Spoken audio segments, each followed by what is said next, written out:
welcome to Deeply Curious. My name is Cody Jensen, and joining me in our New York City studio apartment is my wife, Sarah. Hello. This podcast is all about what are we deeply curious about? What are we thinking about? What are the things that are, just rattling around in our brains? Yeah. But this episode, we're going to tackle what's going on in somebody else's brain. And that is the brain of Kanye West. Mm-hmm. He tweets a lot. He does. And he tweets some things that might be ridiculous, but they also might, be true. Yeah. Be smart. We're gonna tackle that. We're just gonna read some things and then talk about it and see, like, is there some truth to this? Yeah. But before we jump into that, we just want to let you know that this podcast is sponsored by BetterHelp.com/Jensen. And BetterHelp is an affordable, private, online counseling service with unlimited access to licensed therapists. Typically, you would have a hour-long access to a licensed therapist for $150 to $250 if you were to go meet them in their office. Mm-hmm. But if you move this thing online, then you can get as affordable as $35 a week. Yeah.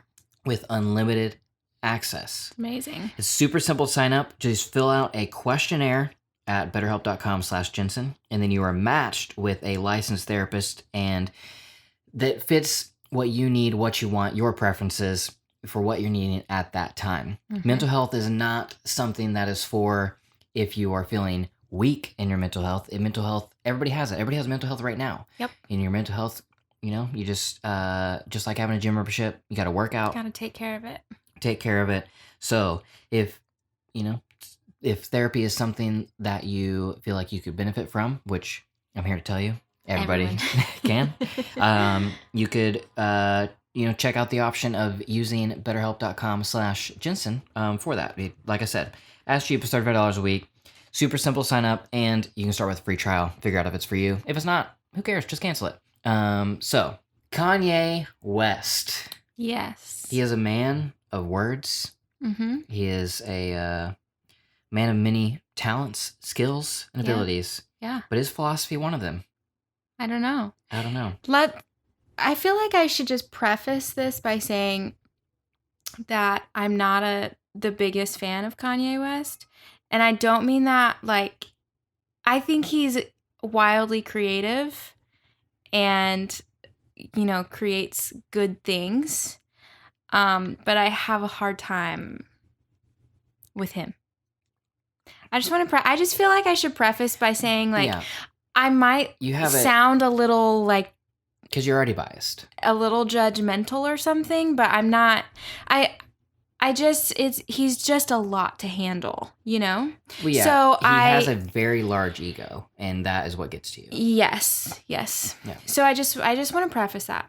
Although I didn't pull any tweets that he talks about this, but what's funny about him having such a large ego is he tweets a lot about ego. Yeah, love over ego, getting rid of ego. And obviously that would be on his mind. Anyways, I did screenshot. Maybe we can talk about that because I screenshotted one about ego. Go for it. Read it. Oh, well, it's a series of like 6 tweets because that's what he does.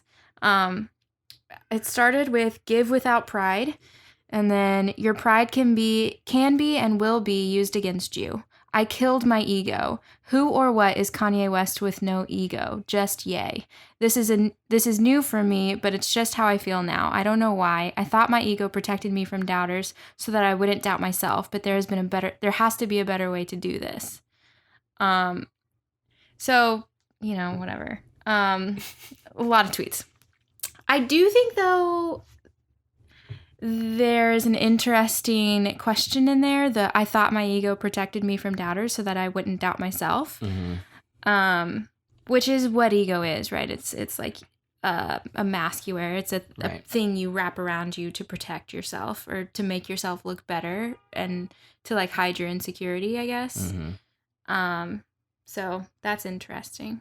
Yeah. And the reason we even had this idea is just because we thought it'd be fun to, like, look at some crazy Kanye tweets, but then actually see if it leads to a deeper conversation. And that's what I wanted to preface, because I do think it does. I do think he's highly creative and has like a very interesting brain, you know, like I think he thinks interesting stuff. He stepped outside of the monolithic thought, as he likes to say. Yes.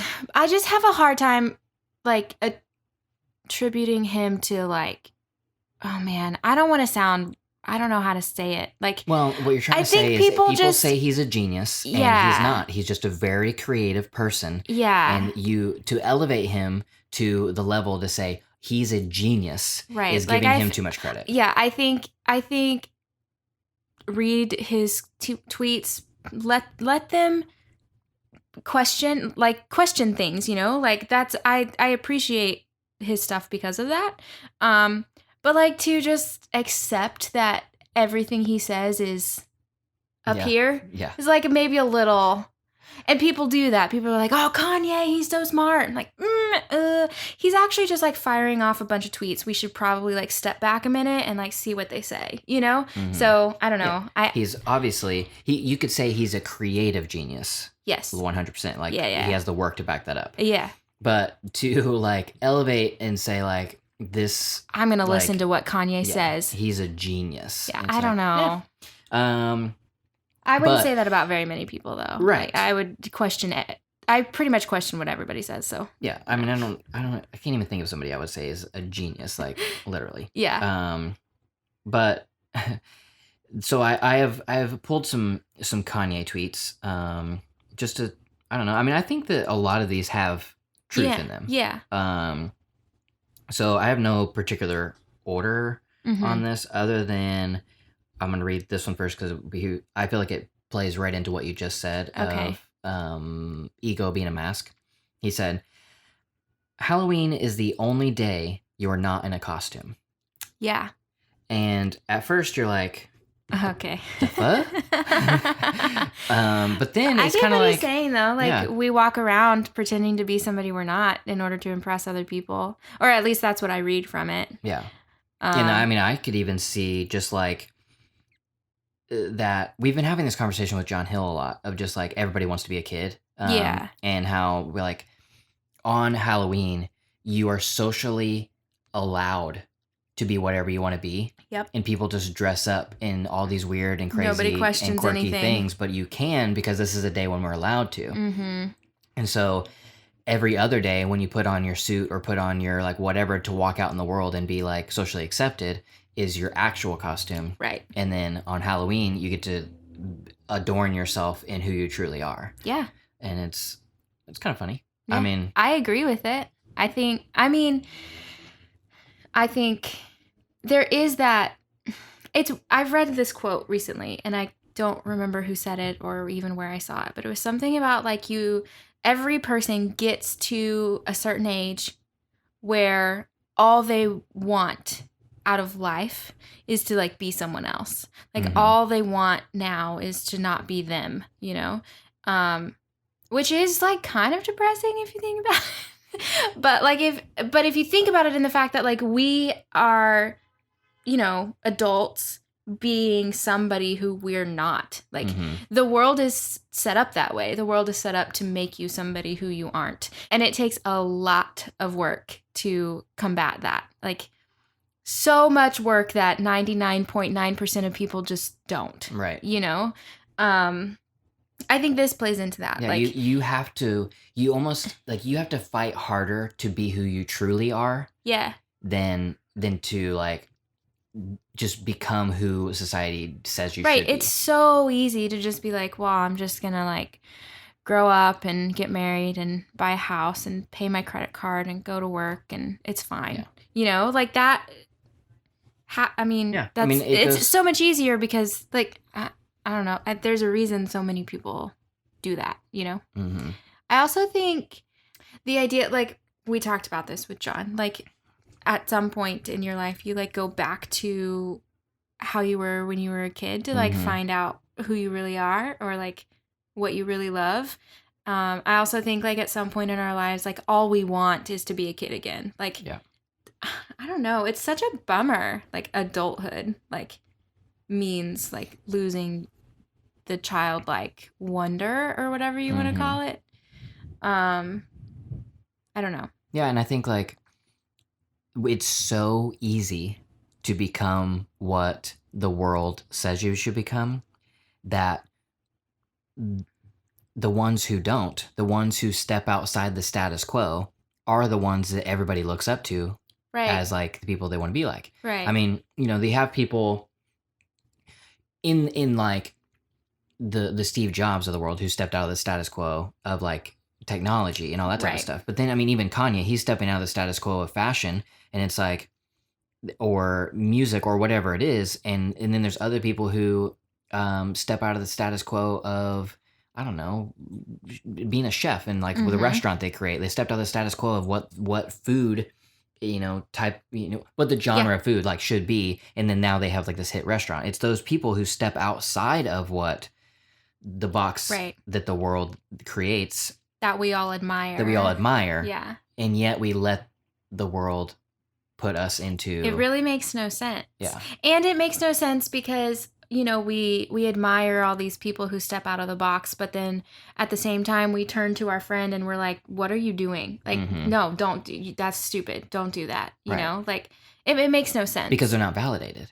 Like, like we love to glorify the people that have stepped outside the box and have already been validated by other people. Right. They've proven the success or whatever. But if somebody's stepping outside the box and has not been validated and you say, that's awesome, then you are risking looking like an idiot or being like scrutinized yourself because you were a first adopter, I guess is what you could say. Like you were an early adopter of this thing. So that means that you are stepping out, risking your image to say like this thing is cool. Yeah, but it's so weird because we want that.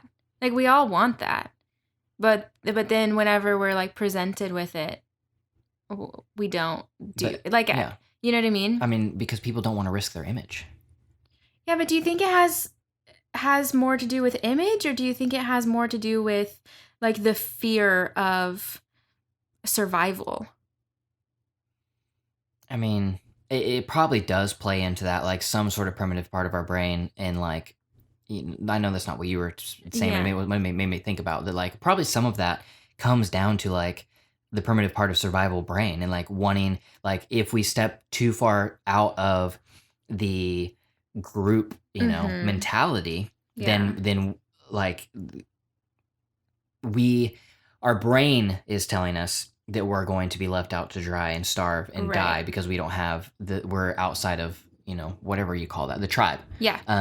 Even though that's not actually true anymore. Like we're far from that, but we are all built around this primitive brain that like we still have it. Like it's still there, even though we have moved beyond that in our society. I also think, well, you said, the rest of the year you put on a suit and go to work or whatever. I think part of it is probably because like the way our world is set up, like it doesn't actually allow for that. I don't know. Like it not everybody can be like a Kanye, like, I don't know. You have to pay bills, you have to pay your rent, you have to, there's all these like responsibilities that do come along with life. And so, which I have a lot of opinions about anyway, but, so you do put on a costume, I guess, and like pretend to be the like working adult who knows what they're doing. Right. I don't know. It's interesting. Yeah. I mean, ultimately, I think it comes down to, in that regard, like happiness. Like there's nothing to say that person who puts on the suit every day, like, and does that, like, that isn't finding success and happiness in that area. Like, because I've said it before on the podcast. I even said it in the Creative Exchange podcast, that there are 7 billion people in the world, so there are 7 billion different definitions of success. Right. But I think it all like stems from like even the conversation we had was like start with why. Like, why are you doing the things you're doing? Like,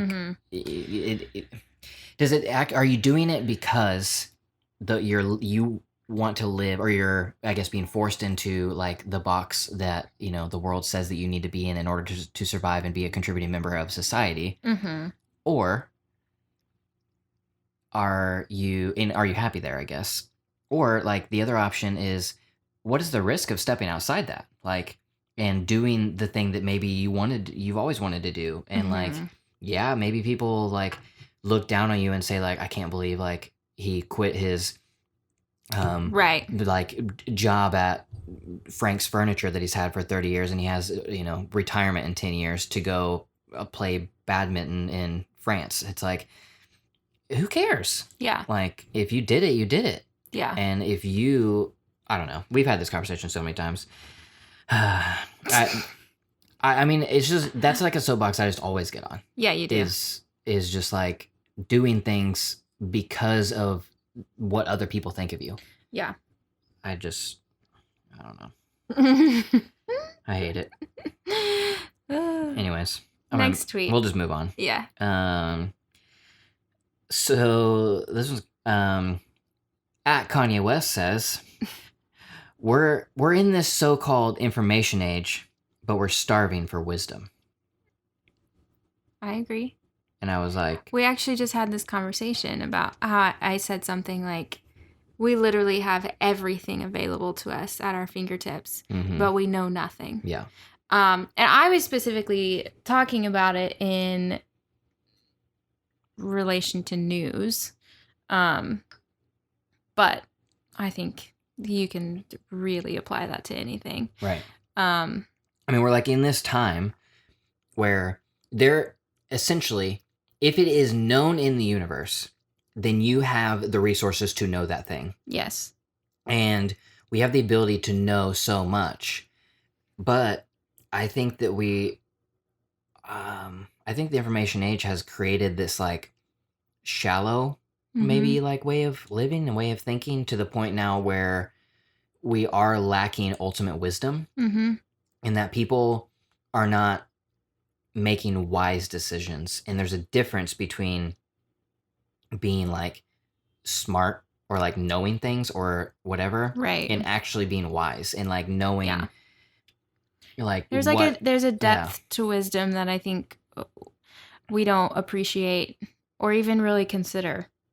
I think, but oh man, I don't know, maybe I'm thinking about it or looking at it from like a young perspective, right? So like obviously the general consensus is the older you get, the more wise you are, right? So maybe it's just that like we're all in this weird, it's like the time of our generation where we're all in this weird like, whatever, where we're just not wise in general, because we haven't had the experience yet.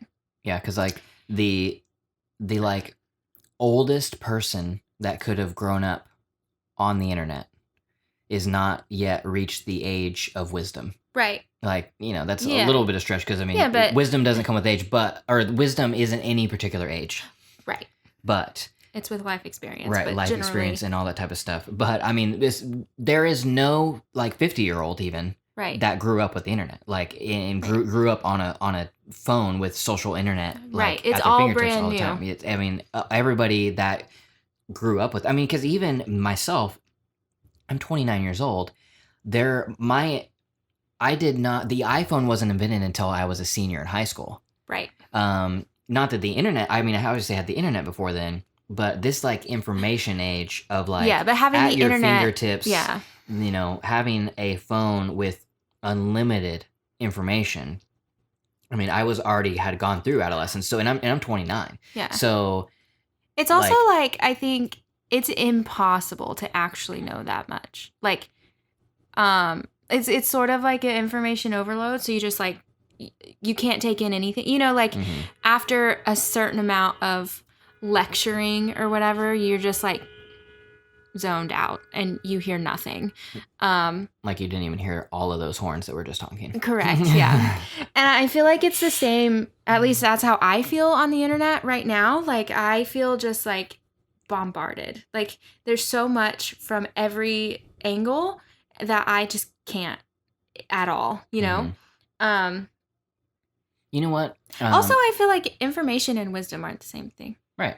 I mean, that's exactly what it's saying. We're in the so-called information age, but we're starving for wisdom. Like we have so much information right now. Have we always been starving for wisdom? That's the question. I mean, probably. I mean, we like went through we went through like 2 world wars, and we still have right. been Like going. we've never been very smart. We've basically beings. never had like extended period of peacetime. Yeah. You know, it's like because we're humans. Yeah, we suck. But just like now that we have so much information, are we lacking wisdom? Is there the same amount of wisdom?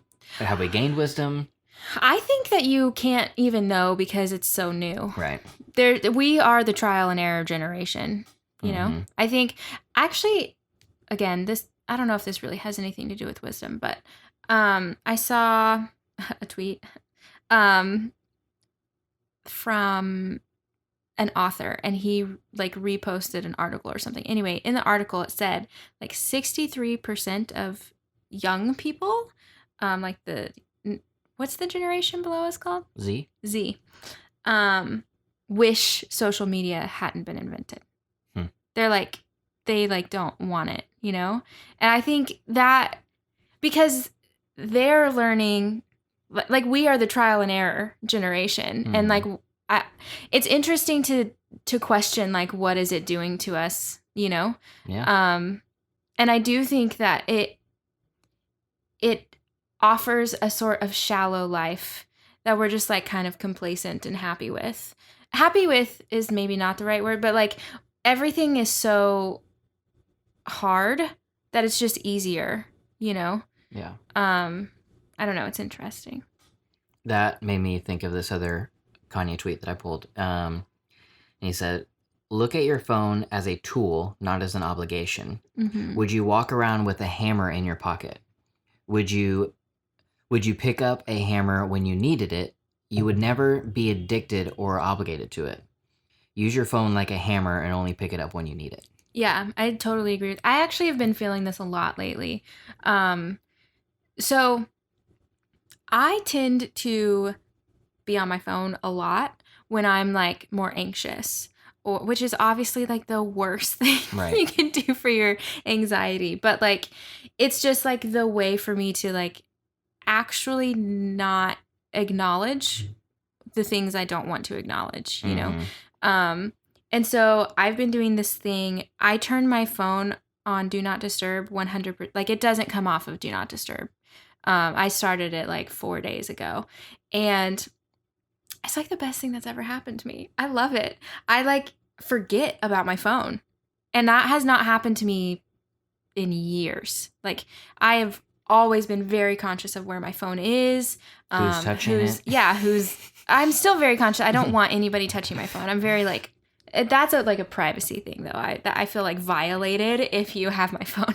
Not that there's anything on it. I don't do that much on my phone except for like mindlessly scroll all of the things that are bad for your mental health. Our phones have become an extension of our brains, and if somebody has your phone, then they're like inside your brain. Right. So I still get, you know, worried about that. But like for example, on Friday, I turned my phone on Do Not Disturb and I forgot about it for like 3 hours. And then I was just like sitting there working, you know, whatever. And obviously I'm not like completely detoxed, right? I'm just sitting there working, writing, and I was like, oh my gosh, I have a phone that I haven't checked in 3 hours. Like I checked my phone and it felt so good when I realized I forgot that I had a phone. And I just want more of that, you know? Which is weird. Yeah. I mean, I don't, it's similarly, not Do Not Disturb, but I turned off all notifications. Yeah. Like, definitely on all social apps. Like, oh, yeah. I turned those off years ago, like, but I still have a tendency to. Right. I turned off all notifications on social apps, but then recently, like in the last month or so, I turned off all notifications on every app. Yeah. You know, obviously text messages come through, but I mean, that's not really a notification. Right. So I did that. And then I've started implementing no screens after 8 p.m., which I've actually like stuck with surprisingly for like 3 weeks now. And that has been like huge, really nice. Yeah. I mean, not just for being off my phone and like mental health, but also because I've actually read books and like I haven't finished a book in months. Yeah. But now, like, getting rid of, like, that, just having a hard set, like, I'm going to put this tool away now. Right. No more jobs. No more jobs. James Acaster, if you want something on Netflix to watch, that's where that's from. But, like, putting that away. Yeah. And then, like, actually getting out a book or whatever. I think that can attribute to wisdom because, I mean, this is my opinion, but it's also truth, that reading makes you more empathetic and it, like, teaches you more worldviews and things like that, which, generally speaking, gives you wisdom. You saying that maybe that's wisdom made me think of something else that was a different direction of that maybe wisdom is like having all of the information that you could ever need, want, and don't need like at your fingertips and knowing when to set it aside. Knowing that like wisdom would be knowing that if I don't set limits for myself, if I don't put seatbelts on my phone, then I will become entranced. I will fall into the trap of being on my phone 24/7. And so knowing that, I need to set limiters on myself and say that I can only be on my phone from, this time to this time or whatever it is. Yeah. And the fact that you know that and implement those regulations on yourself, ultimately that is wisdom. Yeah. And that made me think about a quote that I heard a long time ago, so I may be misquoting it a little bit, but it essentially said that wisdom is owning a Lamborghini and only going the speed limit. Yeah. It's like it's knowing that you can go 200 and X like miles per hour and not. Yeah. That's wisdom. Also, that's really good. I think do you think some of it has to do with like the fear of like staying relevant or like oh yeah, like we're so scared of not being aware of what other people are talking about that like all we do is like sit on our phone, and so we don't really get the wisdom, but we have the information. Yeah, I mean, some of this is not even getting into information and more to do with social internet and social media. Yeah. Because you can get information from social media, but most of it is, it's more about human connection than it is about, which is important, but it's not really information. And so, but yes, you're absolutely right that we, maybe subconsciously, but we think, like, if I don't get on social media, if I don't post on social media, then I disappear. Right. Like, Why do we feel that way, though? Because social media is new. Like, in the grand scheme of things, it's so new. So how is it so controlling? Because I think it rewires our brains, because whenever you get a notification, whenever you look at social media and you're getting these updates and notifications and all this stuff, it's releasing a little bit of dopamine in your head. Right. And your brain will rewire itself to crave that release of dopamine. I mean, it's the same reason that anybody gets addicted to anything else. Like, if anything that will release a chemical in your brain that makes your brain feel good, it wants you to do that thing over and over and over again. The fact that every time Twitter lights up your phone or Instagram lights up your phone, like, new comment, and that is essentially releasing a little bit of dopamine in your head, and you're like, somebody loves me, somebody loves me, somebody loves me. And so then your brain then it gets to the point where you're not even getting the dopamine at the notification. Right. You're getting the dopamine thinking about it, and then you like check it. You're like constantly pulling out your phone to see if you have a notification. Mm-hmm. It's like The Office whenever Jim programs Dwight to get a mint every time he makes that computer noise. Yeah. It's like his brain started to associate the noise with the treat, and so our brain starts to rewire itself to associate phone with dopamine. Surely there was something like equivalent to that, like before social media, like heroin. I guess I'm saying, like, aren't our brains always looking for that high? So, but nothing has ever been able to give us this immediate access so like easily. Yeah. I guess that's true. Like, obviously, like, I mean, heroin is a joke, but at the same time, like, well, drugs addiction, do that. Yeah. And so, but we know that drugs are bad. Yeah. So like it keeps a lot of people away just knowing that. Yeah. And then, and then there are people who actually experience drugs who then give all of us a picture of what can happen to your life if you actually, give into that. So then we stay away. But nobody's lives have been ruined by social media yet, to an extent. I mean, you could say that they have. I think we're not very aware yet. Right. We don't know the extent that it is actually hurting. Yeah. I mean, I would say it actually has ended lives because we know like there has been many cases of suicide that have stemmed from online bullying and things like that, which only came through, the social internet. Right. And I would guess, this, I don't know if there's any sort of study to back this up, but I would just assume that there are many cases of suicide by depression, that the depression was either, caused or significantly contributed to by social media. I mean, I'm more depressed when I'm on social media. And yet, you still get addicted to it so easily because I think it's playing into such a primal part of your brain that it's like you can't, like, you consciously in a moment of strength, you say, I'm not going to be on social media. Right.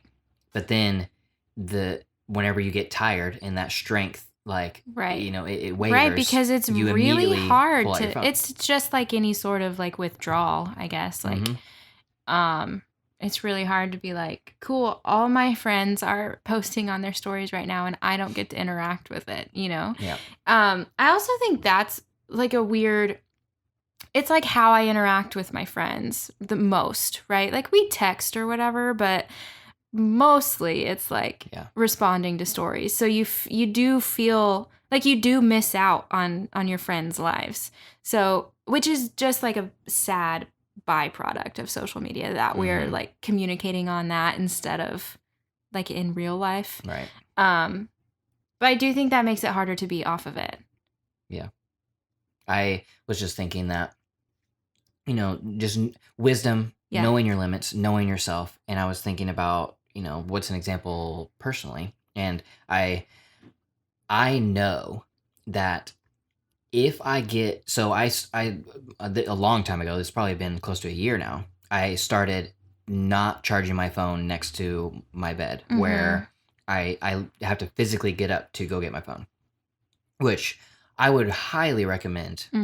Just that's it. But having done this for months and months and months now, I have now gained the wisdom, I guess, that if I get up and I go get my phone and I get back into bed, I will be on social media for at least an hour. Yeah.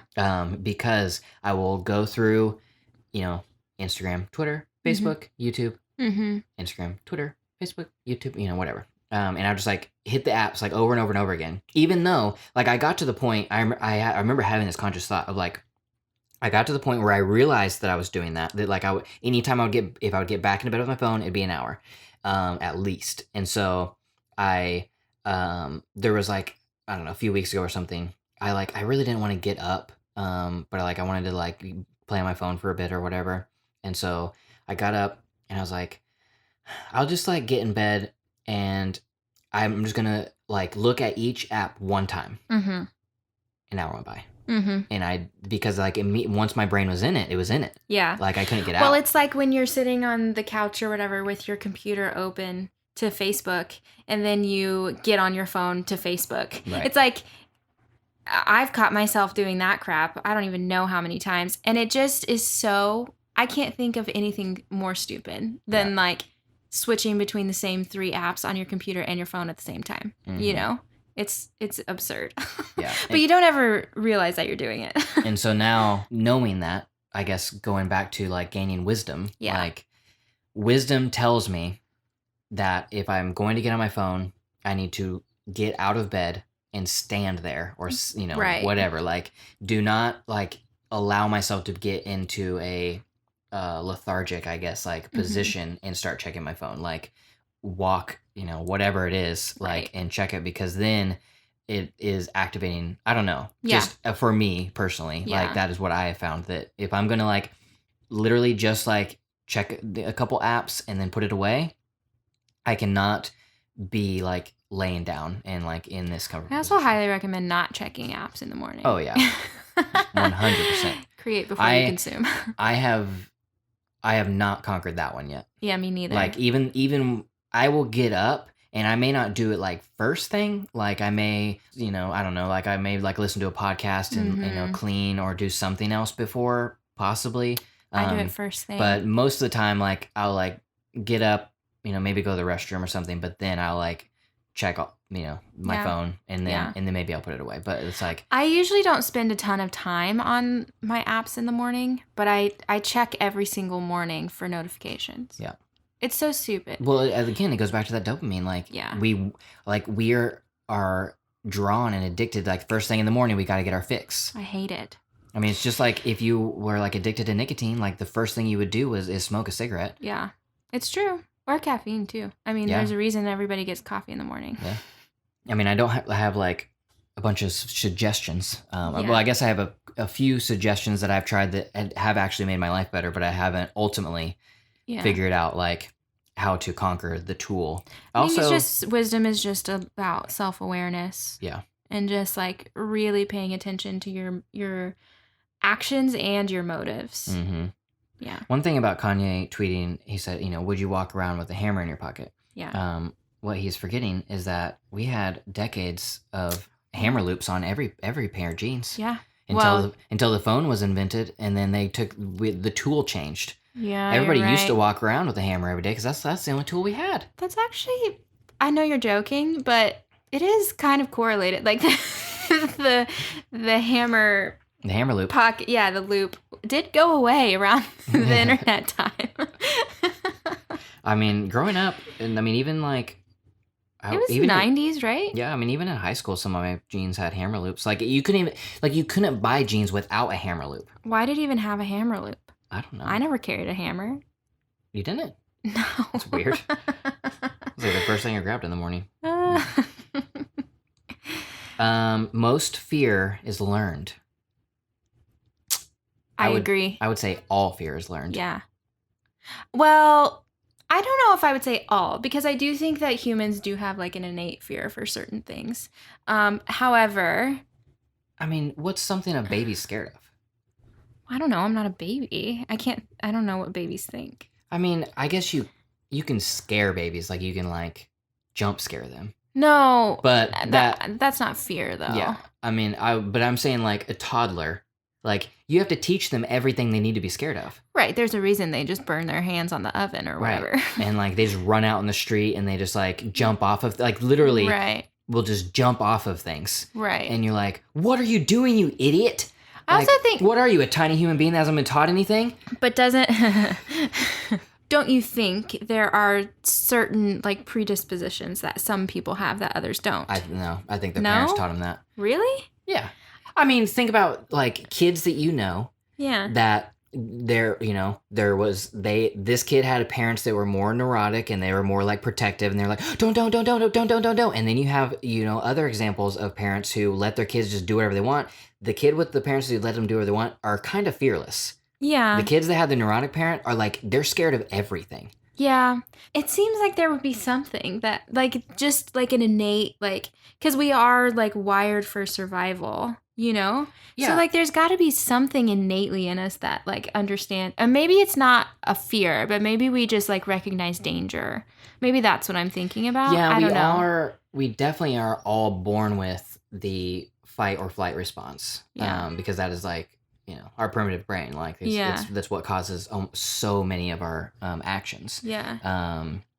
So we do have that. When is that activated? I don't know. I'm not like, right. a doctor scientist, but I do have the information at my fingertips. I could probably learn it if I wanted to, but I mean, what I would guess is, I just don't really see the flight or fight response. I mean, you're right. Like my aside sisters, from murder, like I mean, like hurting. Like I feel like a child, if you were to like start hurting them, like, and they felt like if they don't run or fight, that they're going to get hurt, I feel like that response would probably be active. Yeah. But as far as like, I mean, I understand what you're saying. I'm taking this more so out of not like the fear of, I'm saying fearlessness in everything else, like in doing things. Yeah, I understand. Like my sister's kid, he's pretty fearless, and because like she just like lets him do, whatever, teaches him by letting him do it. Yeah, letting him do it, and he's fearless. And then in the same way, like one of the kids that like they hang out with is terrified of everything, but his mom is like pretty protective. Yeah. So I think I would agree with Kanye and also expand that all fear is learned. That would just be my personal opinion. Yeah. At Kanye West says, naps are awesome.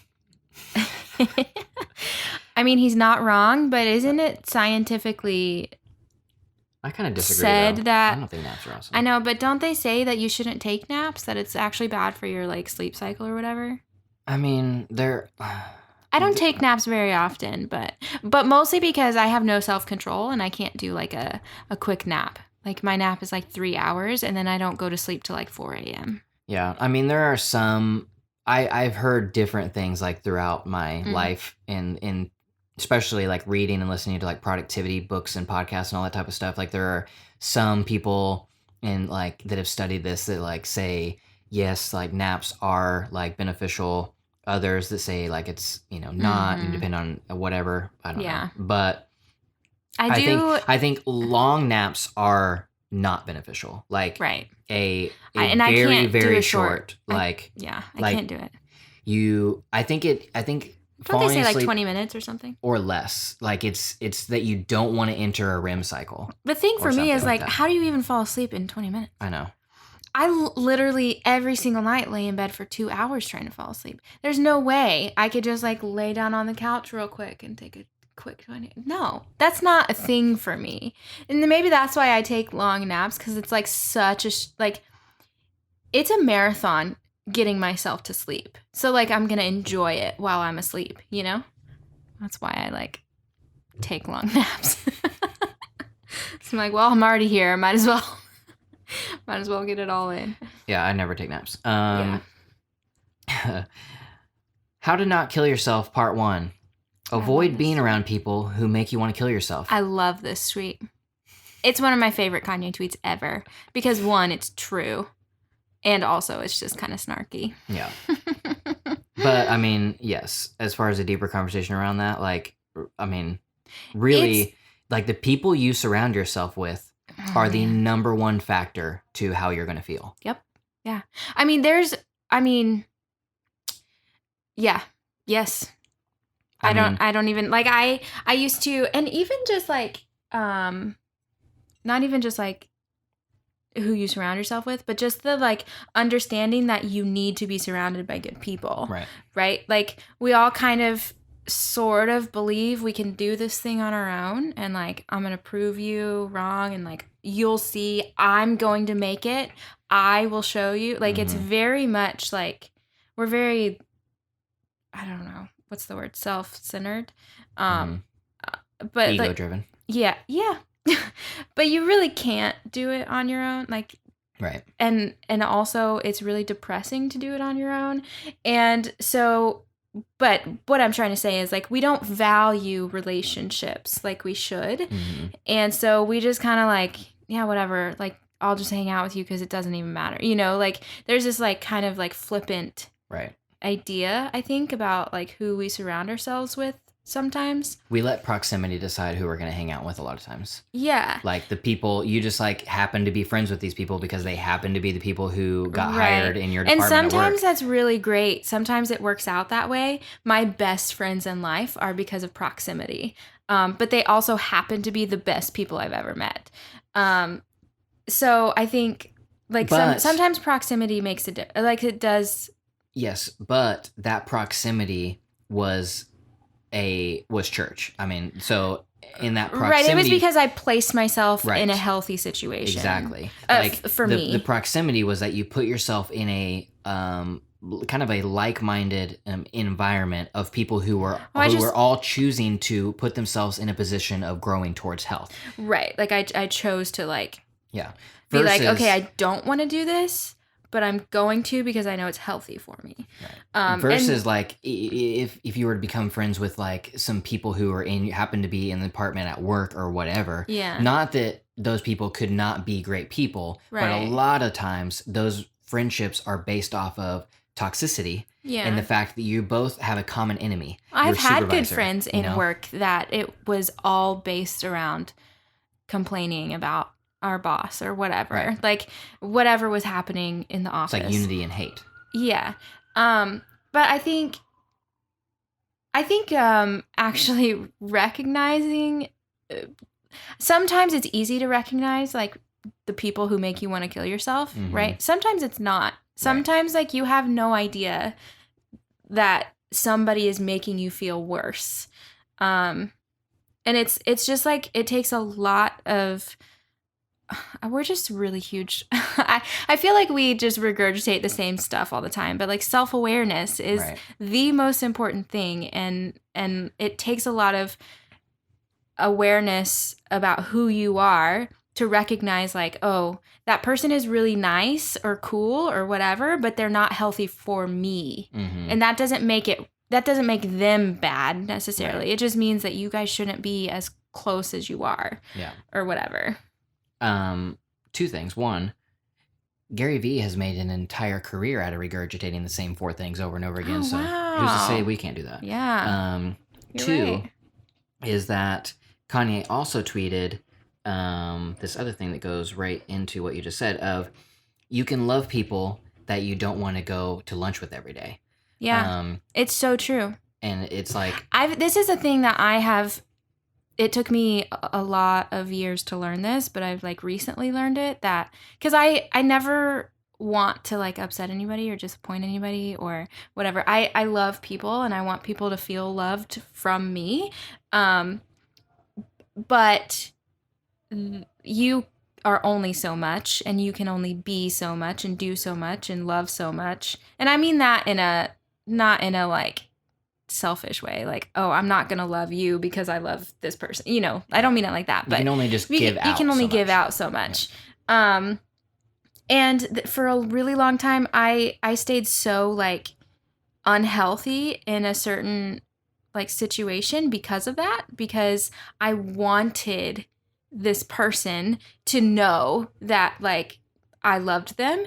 And so but what all it did, they just remained the unhealthy thing that they were being, and all it actually did was make me incredibly depressed about it. Like it didn't make them feel more loved, because you can't actually make someone understand, or like you can't make someone else healthy, I guess. Like that's not a thing in your power, and like the more love you give to them doesn't necessarily change how they feel about themselves. So like loving them from a distance is a thing that is totally okay.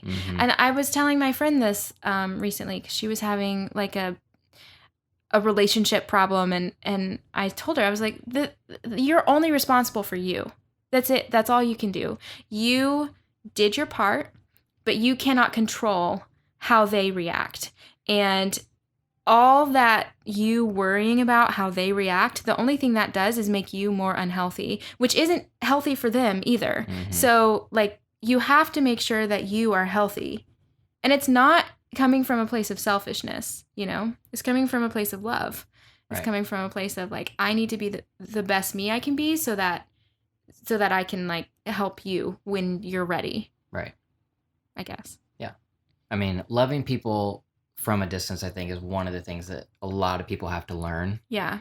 Because it's like they equate like spending like time in close quality time or whatever, like with that person, like as love. But you, just because you distance yourself like from the time, like doesn't mean that you can't continue to show love towards that person. Like you don't have to be rude, hateful, or I mean, absolutely 100% do not ghost people. Yeah. Like no. But I there's this quote that says something like you don't have to set yourself on fire to keep other people warm. Dang, girl. And I think that, I think that's this. Like, it is never your obligation to sacrifice yourself for somebody else's happiness or whatever. Like, it's not your obligation to do that. And they shouldn't be requesting that from you. And if they are, then that's not a relationship you want to be in, you know? And that not just like romantically, but like every kind of relationship. Right. Yeah. Just don't set yourself on fire to keep others warm. I think that's... Yeah. Remove yourself from toxic people. And it is 100% okay. You have my full blessing because of all the authority I have in your life. But it is 100% okay to completely like cut somebody out of your life who is bringing toxicity and drama and hate. This is the thing that's into your life. Like there's exactly what I had to do. You should not feel bad at all. Right. To remove that from your life. You can do that maturely, and you can do that in love. You can. You have the only thing you have control over in that situation is how you remove yourself. Right. And you can do that well. But it's hard to do it well. It's hard to do it well, and it's not the norm to do it well. Yeah. The norm is to literally ghost and to make that, whatever.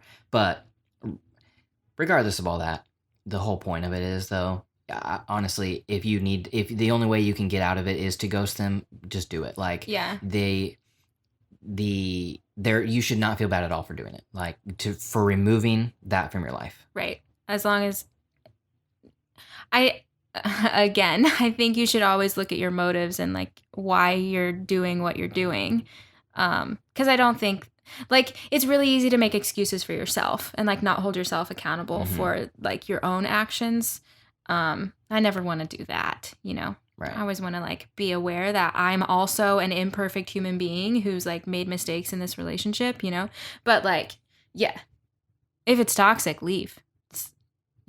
Right. You have to. I mean, because ultimately... Love people from afar if that's what it takes. Yeah. And ultimately, you will become the 5 closest people that you hang out with. Right. And so if those 5 people are not in some part a picture of who you want to be... Yeah. Then you need to distance yourself from whoever... Right, like, you need to those figure people, that out. Yeah. Because you will become them. And I also want to like add a thing on there. It's not just in business that like you shouldn't just look at like, oh, these people are successful. No, so like I know I wasn't even thinking business wise. Well, a lot of people like they're like, okay, this person has this, like everything. I feel like everything we do is like centered around our career. And it isn't like, true in all aspects of life. Like if you want to talk career, like the potential, like the 5 closest people around you, whatever level of career they're at, you will probably be the average of whatever that is. Your income will probably be the average of the 5 closest people around you. Right. But your everything else too, like your maturity, your empathy, your love, your whatever, your mental health, your physical health. Like think about that. If you do not work out right now, but think about if your 5 closest friends were constantly working out and they were super CrossFitters. Yeah. The likelihood of you becoming a CrossFitter is so here's high. A good example. We recently got a gym membership, and I haven't been too great at going. We've gone once a week. Yeah. Since we got it, maybe twice. Twice a week, I think. But like this past week, I hadn't gone at all, and my friend, who she is a big proponent of working out, and also lives in Australia, she texted me and she's like, "Hey, how's the gym going this week?" I'm like, funny you ask. I haven't been at all. She's like, "You still got 3 days. Go tomorrow." And I did. Because like that's what like it's helpful to have people who are like, want good for you. Right. That's, I think. But then on the flip side of that, think about if the 5 closest people are, around you, and even if it's only 3 of those or 2 of those, like, are huge complainers, and they're constantly complaining about everything, you are going to become a complainer. You are going to start being drawn into those conversations, and you're going to start seeing their side of their complaining, and you're going to start feeling like, you know, a part of the conversation because they're constantly complaining. And so like, oh, I can be a part of this conversation because if I'm complaining with them, we're like going through this and like we're growing together, I guess. Like, you know, whatever it is, like all this is subconscious, obviously. But it's like, and it literally applies to everything. Yeah, like, it does. Whatever those people are around you, the people that are around you are the people that you're going to become. So choose wisely. Yep. Yeah. And love people from afar if you need to. Yeah. This one's just funny. Okay. There's no such thing as an old living person.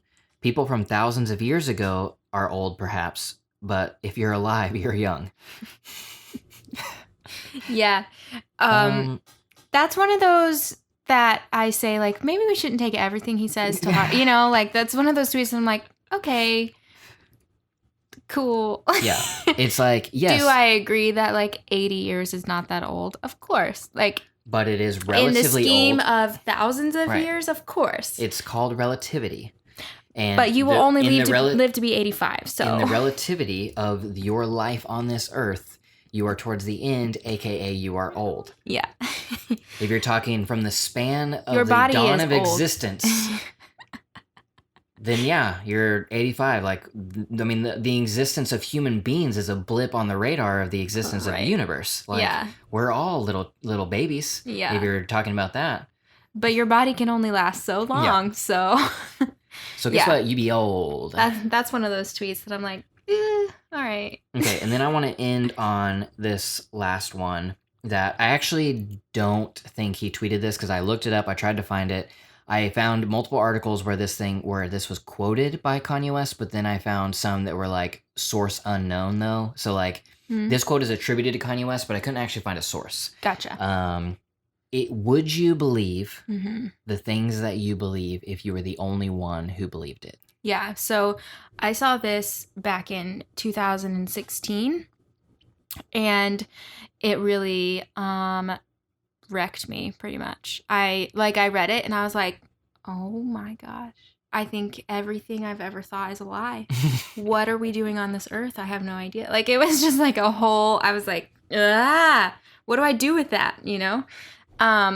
But to be fair, at the time, well, not to be fair. I mean, I still feel that way. It was like election season and there were like the emotions were running high, you know? So there was like a lot that went into it, but I do, regardless of whether it's from Kanye or not, it is a question that I feel like everyone should ask themselves. And a question that's almost impossible to answer too. Right. It is impossible to answer. Because my immediate, and I sort of thought about this through like the lens of faith, because that's kind of, again, like election season, like everything was like happening at once and it was a mess. But like, if we're talking about like your faith or religion or whatever you want to call it, like if you're the only person who believes in that faith, no one in their like logical mind would be like, yes, I'd still believe it. No, you wouldn't, because it's crazy. Yeah. Like it's absolutely crazy. So then that makes you question like, well, do I even believe it now? Or why do I believe it? Or what does it even mean? You know, like there's all of these things that go along with it. And that can get like crazy, like a rabbit hole of just like existential crisis, right? But I feel like it's worth asking yourself, because like you have to know why you're doing what you're doing. And you have to know, you don't have to know why you believe necessarily. Like I guess what I'm saying is like there's feelings that go into it, and there's like experiences that go into things that you believe, and it's not just like fact. And you know, there's like more mystery to the universe than we give credit for sometimes, I think. And like you do have to like you have to consider that as part of like who you are. But I do think like you have to have a general basis of like why you're doing what you're doing. And if it's not I don't know, if it's not like because of like an experience that you've encountered, or like a deeply held belief of life or whatever. Like, I'm not trying to like call it all faith, because I don't think that that's necessarily, I don't believe that everyone is going to like have like a religion or a faith or whatever. But I think that there's this like mystery of the universe that everybody feels and everybody knows. And like, I don't know. Yeah. Maybe I'm just rambling, but I think that if you're not questioning why you believe what you believe, then what are you actually doing? Yeah. Like, it's important to not just like go with what everybody says. Yeah, I mean, outside of even faith, it's like you have party politics and you have like right, all of these, you have a large group of people who believe in what the Republican Party is saying. You have a large group of people who are saying, believe in what the Democratic Party is saying. And it's like, if you picked one of those people out and it's on each side and you're like, would you believe everything that you were standing for? Right. If you were the only one who stood for this? Right. The answer would be no on both accounts. Like, because most of it is learned irrational, like, things. Right. But in this thing, it is like, you probably would not like believe it. Yeah. And that's to say, like, not everything. Right. But there are, pieces of it though. Yeah. And then on the faith side, like for me, it's like, I am a Christian and I believe in God and Jesus Christ and the Holy Spirit, and I believe they are God, one and the same, like the Trinity. And like, that is my faith. And to think about, would I believe that if I was literally the only one who believed it? I mean, no. Yeah. Like, I don't, but that is based on my current life experience. Like, because there is a potential that I would believe it if I was the only one who believed it, if I got like a visit from God. Right. And he was like, well, I think, that's like, hey, Cody, like, this is me. This is my son, Jesus. Have I introduced you before? Like, then, then that would be different. But I'm thinking like, if not having like a spiritual, like, thing like that, it's like, then, and I just happened to stumble upon the Bible, like in some dusty old closet, and I started reading and nobody believed it. And like, I was the only one who found it. It's like, for me to say that like I would end up believing it is, I feel like, pretty slim. Yeah. Because I feel like the faith that I believe in is so intertwined with community and like the way that I know and the way that I'm taught and the way that, I grew up is like in what scripture says is like, God, he built his church, because people are made to like come together in community in that thing. Right. But then it's like, I think about, being a believer and then going through all of the life experiences that I have. And now I'm going to, shift the question and say, if everything is the same, my life is the same, everything that I've experienced is the same, some sort of shift happened in the world where nobody believed in the Christian faith anymore. Like, if for some reason there was a fallout, I don't know. It would be my answer then, because I have actually had so many personal experiences with God and with my faith in such a miraculous and such a spiritual, deep connection that it would be hard for me to just turn away from that and say like, this doesn't exist. But I think, what if, like, I don't know if we're theorizing here, and everybody decided like, oh, Christianity isn't a thing. What if they figured out somehow like, oh, those experiences you were having was actually this. Right. It wasn't God. It was, something else. I mean, would you still be like, no, it was God? I mean, I don't know.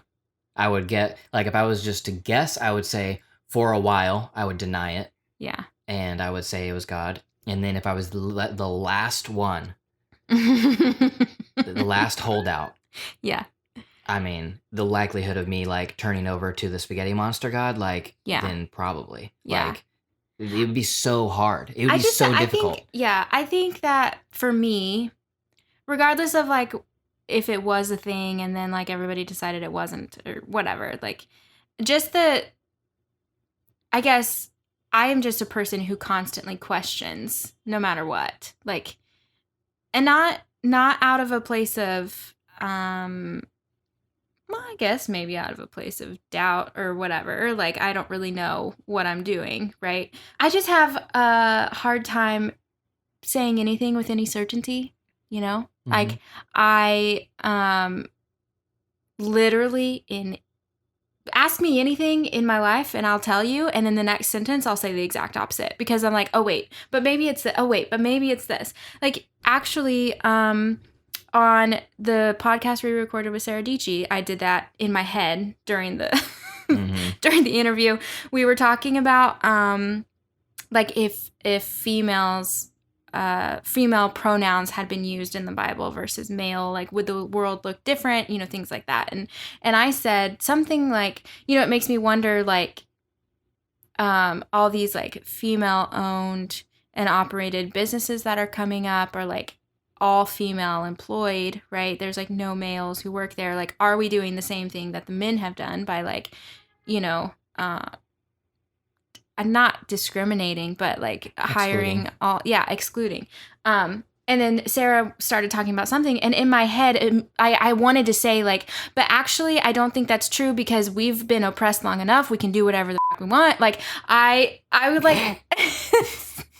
I just like I really do feel like I have these such opposing like ideas all the time, and like I don't really know, like I don't know, you know? So like I ask that question and I say like, oh, I wouldn't believe. Are you just shocked that I just said the F word or something? Yeah. Because you're just like staring at me. I don't think I've ever heard you say the F word. Well, I think it in my head. Like I have opinions. Like I have strong opinions, and like in my head, that's how it goes. It goes like, no, I wouldn't believe, but yes, I would believe because I have these experiences. But would those experiences even be attributed to God? I don't know. Like it's just constantly like doubt. I don't know. It's constantly questions.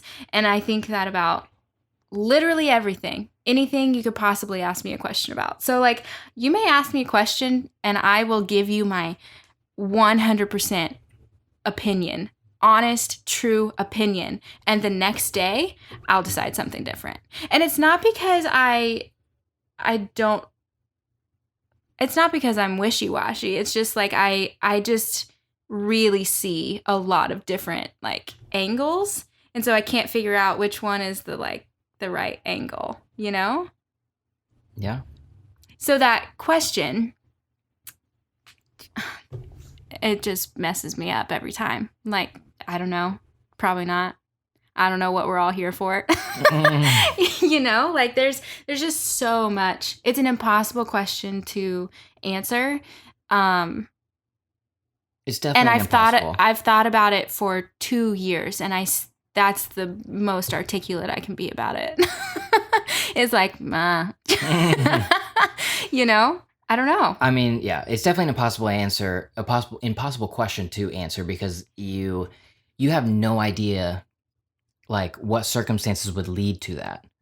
Right. And so like you basically have to put yourself in like a multiverse of like, you know, and put yourself in an alternate reality. Yeah. But which is impossible. Impossible to actually know. Yeah. I mean, I would say, the likelihood of anybody believing anything that nobody else believes is so low. Yeah. I think it goes straight back to what we were talking about at the very beginning of the podcast about breaking the status quo and how hard that is. Like, these people aren't even like, I mean, they are believing something, but like they're stepping outside of the status quo of what we're supposed to do. And, you know, they are one of the few who believe it, but there are people validating, right, you know, them at some point. Right. And then some people start following them and like, you know, believing that is a good pair of shoes, you know, or whatever it is. Yeah. But would that person, like, let's say Kanye, since we're talking about him, Kanye makes the Yeezy, and he believes it's the best shoe ever designed. Mm-hmm. But then nobody buys it. Nobody thinks it is the best shoe ever designed. Does he still believe it? That turns into the we were talking about this a couple days ago about what's popular versus what's good. Mm-hmm. We were specifically talking about songs, I think, but I guess you could like really put that into anything. Like this work that the artist worked on, they believe it's their best work ever, and it's kind of like a commercial failure. But like the thing that they wrote in like 2 seconds is actually like super popular and everybody loves it. Mm-hmm. So like, what's the definition of good and successful? Right. I don't know. But it's like... but then like if the shoe fails, if the design fails, do you still believe that it's the best design you've ever made? Mm-hmm. I don't know. I think, again, it just depends on what you're defining as best. Are you defining it as good and like taste, or are you defining it as successful? I mean, it technically could be the best design you've ever made, but you just happen to suck. Yeah, I mean, that's a possibility, I guess. But there are like a lot of artists, a lot of musicians like stand by what they believe is their best work, but wasn't successful. Mm-hmm. So I think it just depends maybe what you define as like best. Yeah. I don't know. Yeah, I mean, ultimately, for me, I think I am able to stand stronger, I guess, than you. Yeah. Like, because every time, like even like this conversation, I'm like, you're like, well, I think I would say blah, blah, blah. I'm like, that makes me uncomfortable to even think about. But also, I am one to naturally want to break the status quo. Right. And I naturally choose to do what I want, like what I believe is best, over what the world says is best, which is literally the definition of breaking the status quo. Yeah, but I don't think that... I think you have a much harder time with that, though. No, it doesn't come from a place of what the world's status quo is. I don't really care about like what the world thinks is popular. But you care or what people think about you. Well, of course. Who doesn't care about what people think about them? I know, but then it makes me cringe every time you say that. Like I think you are an anomaly. And I don't think I care about what people think of me, but not in the way that I want to be like everybody else. I don't want that at all. Like, not even a little bit. And it's everything for me comes from a place of, well, like this, I guess not everything. This particular conversation for me comes from a place of just like, I do not feel certain about anything ever. It has nothing to do with like, you know, what I care about, like people think of me. It has everything to do with the fact that I don't feel comfortable saying that I'm certain about anything, because I could be wrong. Like everybody could be wrong. Yeah. And I think it's dumb to like, but do you think, offense, I think it is so innately backwards from me to like say that I'm confident in anything. But do you think that stems from the fear of people thinking you are an idiot? No. It stems from the fear of, I understand that I am only so much, that I cannot understand everything. I know that I don't know very much. Right, which is wisdom. But I think you also discount how much you do know. Oh, yeah. Yeah, I question everything. That's what I'm saying. Like everything I do, think, believe, whatever. I think it, and then I'm like, maybe I don't think it. Like everything is contradictory. But it's not from a place of like, oh, I'm so scared about what they think of me, so I'm going to change what I think. Like it's not that at all. It's just that I understand that I know nothing. So why not ask the other question? Why not look at it from 50 different views? That's exhausting, but that's what I do. You know? Yeah, I'm not saying that is wrong. Like, I'm not saying that what you're doing is wrong, but also how much of it is at your own detriment. Probably a lot. I mean, I don't know. But that did, like, I mean, we were talking about what wisdom is and all that type of stuff, and like wisdom, being smart, intelligence is knowing how much you know, and being wise is knowing how much you don't. Yeah. And so I don't think there's like, anything wrong with that, and you should question everything. Yeah. But is questioning everything keeping you from ultimately doing anything? Don't know. I question that too. I don't know. Honestly, I don't. But I don't know how to not question anything or everything. So yeah, that's where I'm at right now. Yeah, I mean, like what I was getting at before we jumped into that bit was ultimately what I believe is I don't know, but based like I'm taking the faith angle here, based on my personal experience with God and the supernatural, miraculous things that have happened in my life that I have personally not only just witnessed but literally been affected by. It would I would not say impossible because I have no idea, but it would be very, very difficult for somebody to talk me out of what I believe. Yeah, well, I don't know. I talk myself out of what I believe all the time, so I can't help it. Thanks, Kanye, for the conversations. Yeah. Keep on tweeting.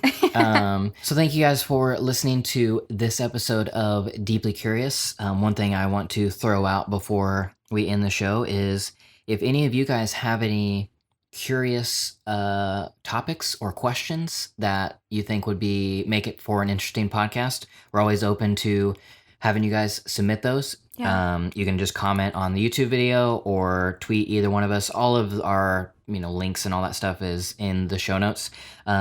So if you have any deeply curious questions that you think would be a fun one for us to tackle, just let us know. Could be fun. Yeah. If you want to check out our merch, you can get some deeply curious shirts or mugs. You can do that by going to shop.codyjensen.com. Yes. And also this podcast is sponsored by BetterHelp. You can check out their services by going to betterhelp.com/Jensen. You can just do the free trial, figure out if that is if an electronic licensed counselor, it's not electronic, it's a real person, but over technology, using technology, if that would be a thing that you would enjoy, you can just sign up for the free trial at betterhelp.com/Jensen. Thank you guys for listening. We appreciate your ear holes and your eyeballs if you're on the YouTubes. And appreciate you. See you next one. Bye.